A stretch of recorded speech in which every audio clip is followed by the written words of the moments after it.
30 p.m.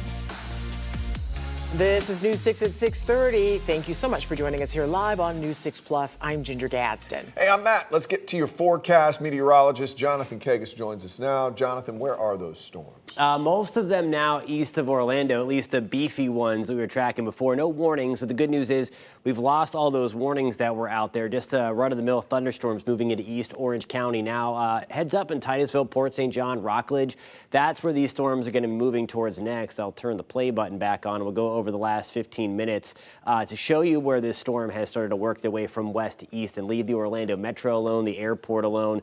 We do have some extra development coming in out of the west, closer to I-75.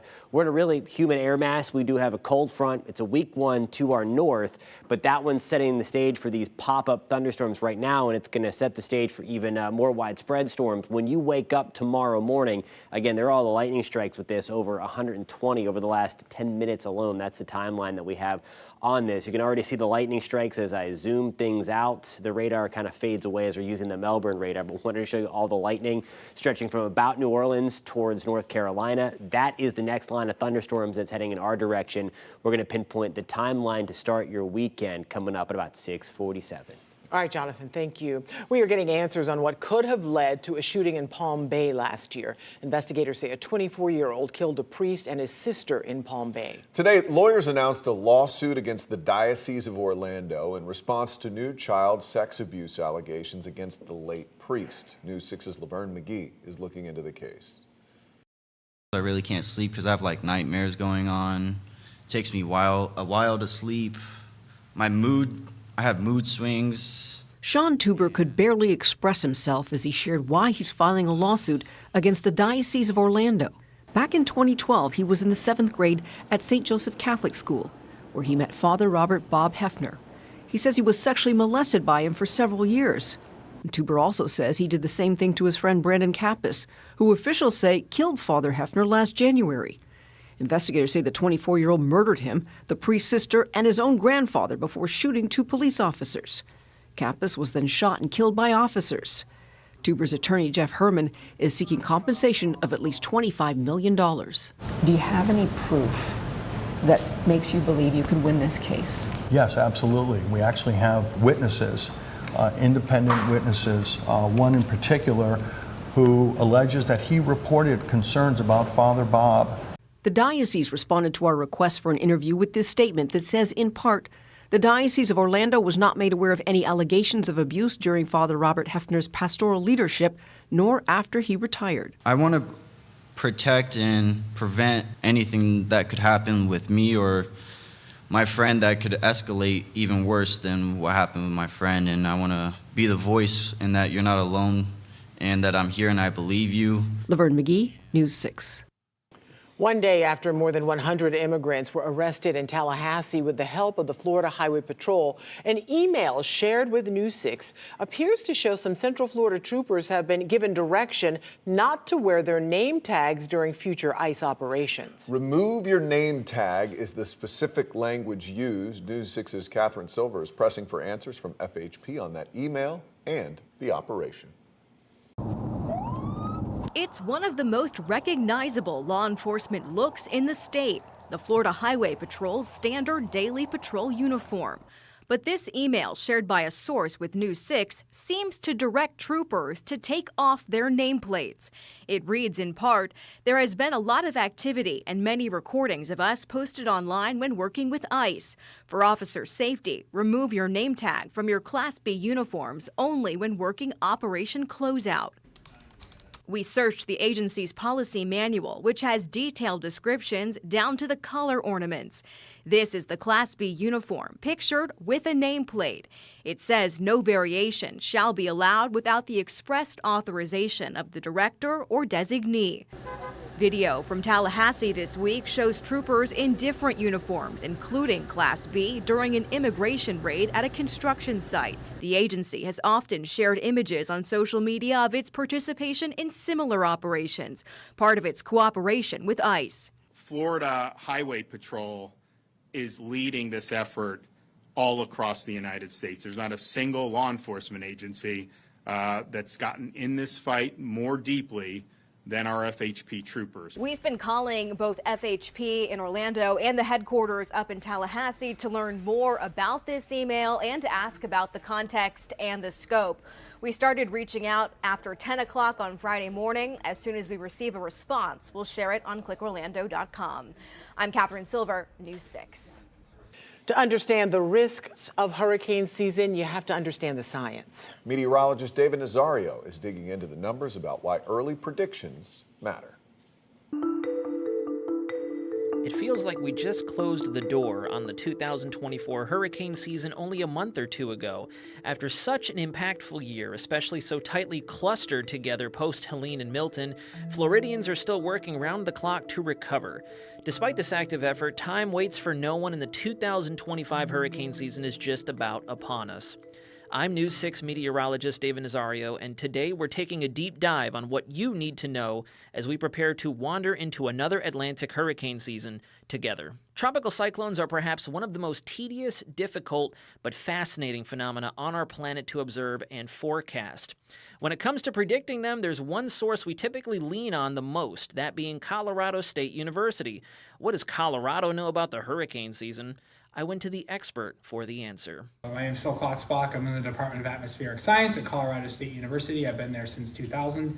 I came out to study and go to graduate school in 2000. I studied under Dr. Bill Gray, who was basically the pioneer of Atlantic seasonal hurricane forecasting. Dr. Gray was teaching tropical meteorology in the early 1980s, and he was basically like Wikipedia before there was Wikipedia. A teleconnection widely used by CSU happens to be one we've mentioned several times throughout the year, not solely hurricane season. Sure, you've heard the names El Nino or La Nina at least once or twice by now. So El Nino is warmer than normal water in the central and eastern tropical Pacific. La Nina is basically the opposite, colder than normal water in that same region.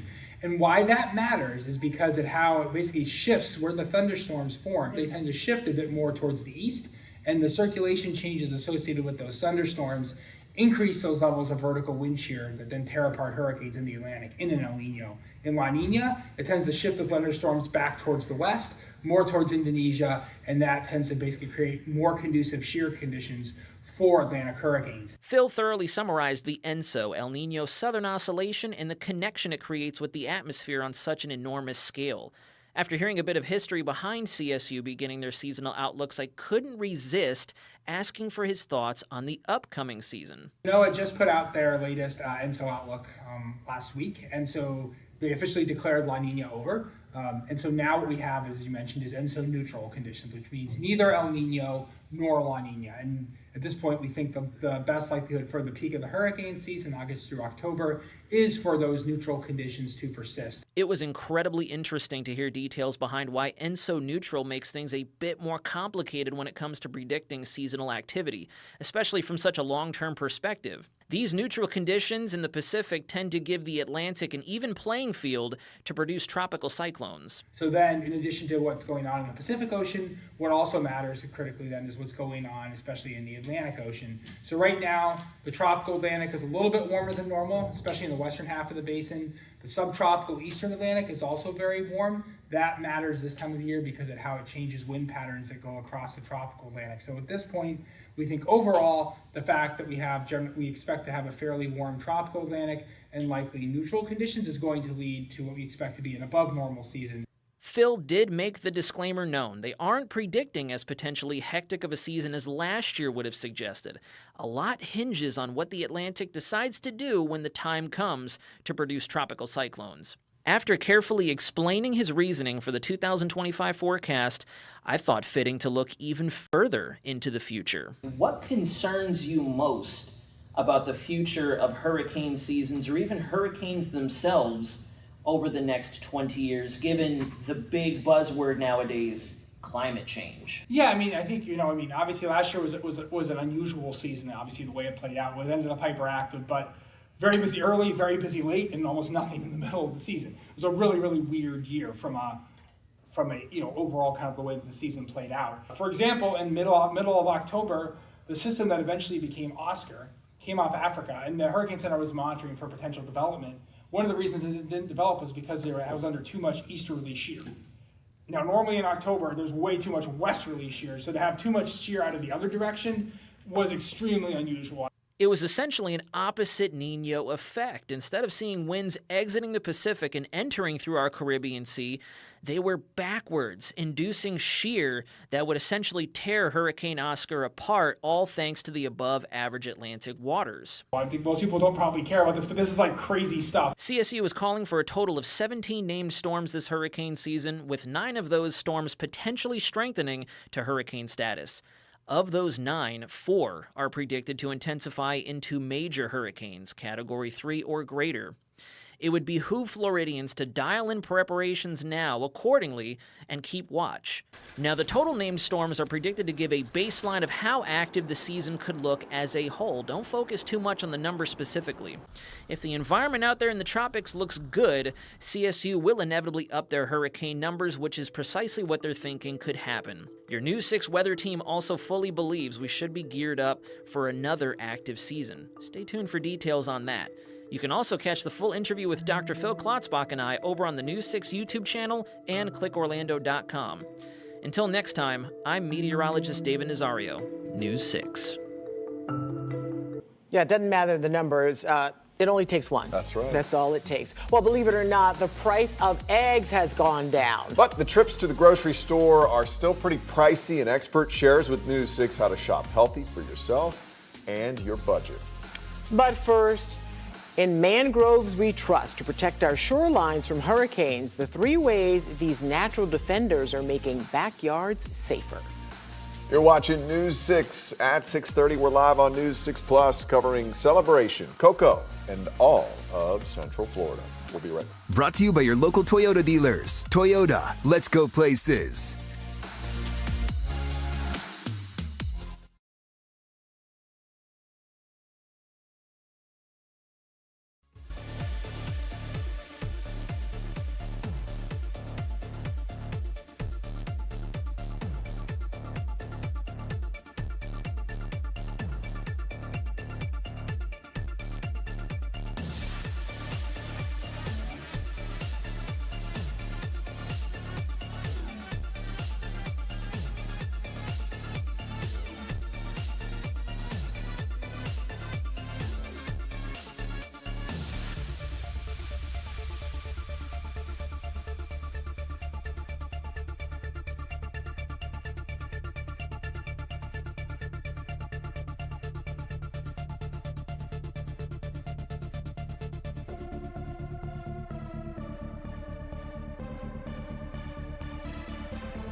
Weekend evening traffic alert. A lot of weather happening, so please be careful. Southbound 417, we are scheduled for a closure right around Lee Vista, but we've seen that before. Follow the detour, you're going to be all right. Now, Friday, Saturday, and Sunday night, we will see a closure. Westbound I-4 under right about the Kirkman area. A lot of heavy construction overnight, but they've been really good at picking it up right around 6 o'clock in the morning. I'm Trooper Steve with your News 6 traffic alert. Drive safely. Have a great weekend. I'll see you Monday morning.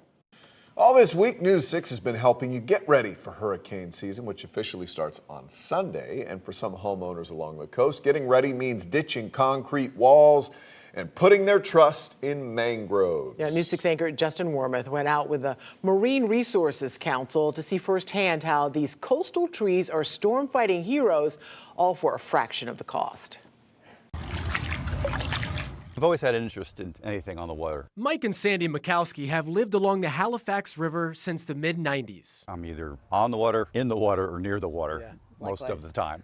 So I like to see things survive. But with rising river levels and stronger hurricanes, that water becomes a problem. And you said that the line, the debris line was on your fence, I mean, almost about 3/4 of the way. Almost to the top. Often spilling into their backyard each time a storm passes. We know that the levels are rising. We can't do anything about that, but we want to try to mitigate and keep as much of the land as we can and be ecologically mindful in how we approach things. I have a spot over here if you want. The solution? A forgotten natural defender, mangroves. Mangroves are our natural hurricane protection. They are 90% effective against hurricanes. Thank you. News 6 was there as Mara Skadden and her team from the Marine Resources Council planted 30 red mangroves in between the coquina rocks that line the Mikowski's 100-foot shoreline. Look at his little roots. Eventually, those roots will grow into a natural storm shield. Mangroves knock down storm surge, fight erosion, and stabilize vulnerable shorelines. Think of them as a seawall, only better. There was a recent study that showed that living shorelines are 8 times more effective at protection than seawalls. 8 times? 8 times. Wow.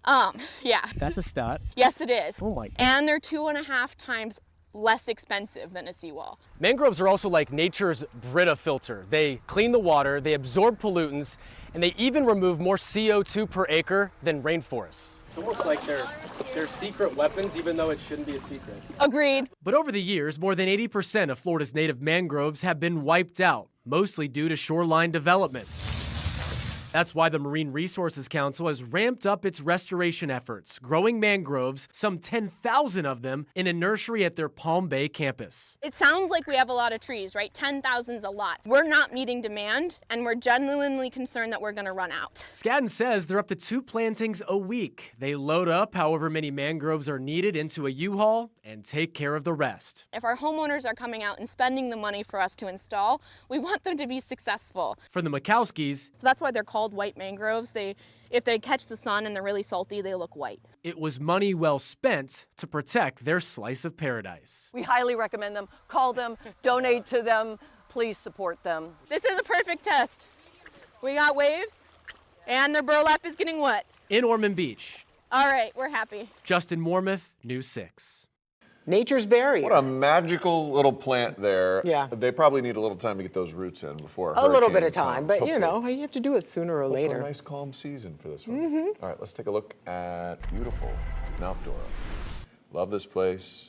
Nice calm waters. Great place to hang out on a Friday. Very I've done it before. nice, yeah. Jonathan Kagas joins us now for a look at that weather that we're seeing going into the weekend. Yeah, you know, I will say when we were out by Ormond Beach and when we were by the sea after Nicole, the places that did better had the natural barriers around. It was the one that had the man-made seawalls that fared a little worse. So there's something to it. Nature made it. Nature made it. 8 times better. Absolutely. We are still watching a couple of thunderstorms. It is on the tamer side right now. All the warnings have been allowed to expire. Just a few run-of-the-mill downpours and a couple of rumbles of thunder pushing toward the Brevard County line coming out of East Orange County. Heads up Titusville, Port St. John. Wouldn't go outside or anything like that as we have some lightning storms on the approach, but nothing damaging here in terms of any kind of wind. Lightning always can be damaging. We've seen that a lot this week with some houses being struck, no doubt. Rockledge, again, this is about 15-20 minutes away as this continues to push off from west to east. We'll turn on the tracker here, put on a 30-minute timer and watch how quickly it moved out of East Orange County and into right onto the Brevard County line. We'll put a pause on that, and I want to draw a little line for you so that we can actually time this out for our friends in Brevard County, moving at about 25-ish miles an hour. Indian River City about 11 minutes away, Port St. John at about 12 minutes, City Point at about 14 sharps, coming up in about 10 to 15 minutes as well. Again, nothing damaging with that. Just wanted to give you a heads up with the lightning and some of the heavier rain. More scattered storms moving into parts of Osceola County. This is going to be south of Deer Park and into Holopah, closer to Kenansville, kind of in between Kenansville and Deer Park. These are sliding back towards the east as well. A few lightning storms just off of the turnpike tonight. Cool looking photo here. The sun going down and the storms in the background. This is on the south side of Lake Toho from St. Cloud tonight. Thank you for this picture. This was submitted on Pin It. Couple of ways you can get us your pictures. You can scan this QR code at the top of your screen or go to clickorlando.com/pins, or better yet, the free News 6 weather app. It has a spot to do that as well. Sign up to be an insider. It is free to do that, and you can get us your pictures and you can see them on TV. 8, 9 o'clock tonight, things are pretty quiet, I think. Once we get into the morning, things change again. So don't be surprised if you are trying to sleep in tomorrow and woken up prematurely, or might want to have some coffee on the porch tomorrow morning as these storms are rolling through. This is 7 to 8 o'clock. The one thing we are going to watch along in southeast of I-4 tomorrow, especially later in the morning, some of these could get a little rowdy, so we could have some strong storms in the mix.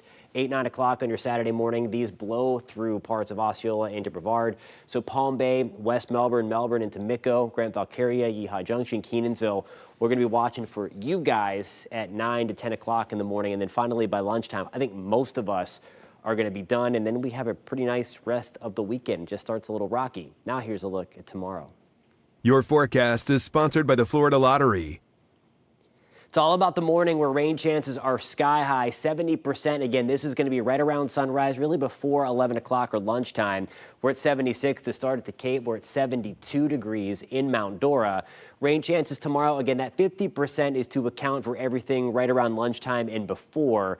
Again, most of the afternoon is going to be dry with trying to get some sunshine back in the mix. With the cloud cover hanging on through the early afternoon, though, we're back to the mid to upper 80s. You'll notice the humidity start to come down just a little bit Saturday night into Sunday. Still hot, 91, but it will be a little less humid, 20% shot for a passing downpour on the coast.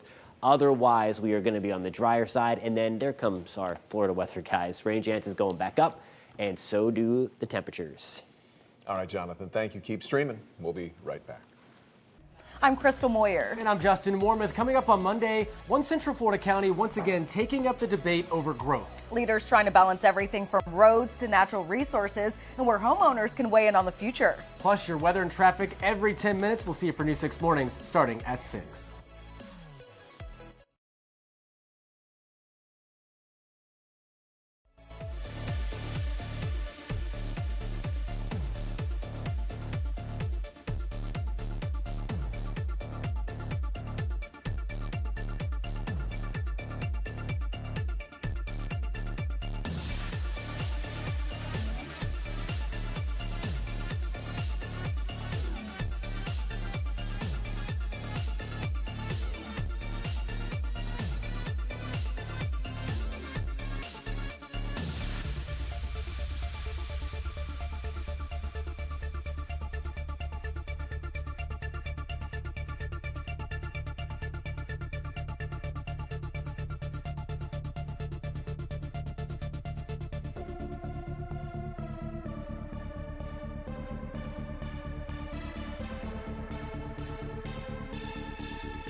For the first time in years, the grocery price index went down 0.5 percentage point, just about, last month. One big reason, egg prices went down significantly. Even with a few breaks, though, the price for food remains high. News 6 anchor Bridget Ellison got some expert advice on how to save more when you shop and still eat healthy. I'm Bridget Ellison. We're at the Winn-Dixie store in Apopka, and we're going shopping today for dietitian-recommended foods that will keep you healthy and on budget. The Consumer Price Index shows that prices are down 0.4% from last month, but things still add up, so we're going to go shopping. The BOGOs are fantastic.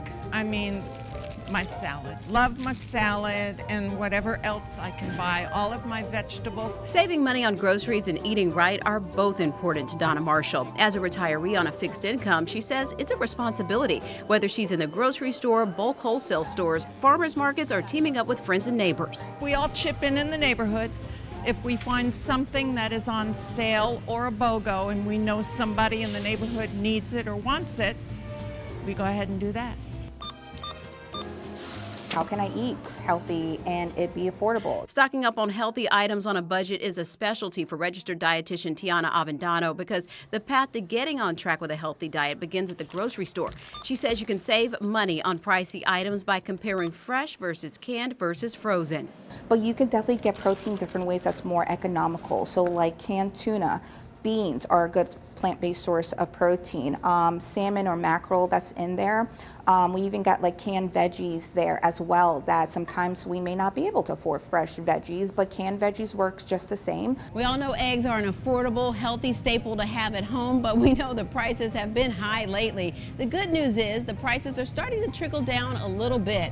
The latest Consumer Price Index shows eggs down 12.7%, and that is the biggest decline in 41 years. However, these prices still 49% higher than a year ago. To stretch dollars and make more servings, Avendano also recommends recipes that combine multiple healthy staples into a large dish. Vegetables, could we turn into a soup to where we could lengthen our food out? Rice or beans to where we could stretch out our meals, make it last a few more portions, a few more days, feed more people with it without having to go out and buy additional food items. You don't have to be a coupon queen to get big savings either. Just make sure you check your favorite store's circular for their big sales of the week when you go to the store, and download their free apps for the most rewards points and discounts. For more tips, just check out this story at clickorlando.com. In Apopka, Bridget Ellison, News 6. Goodbye, my friends. Have a great one. What did you just do? Gotta end it somehow. Well, that did it. You See you ended at 11. it. Is this thing still on? Not for long.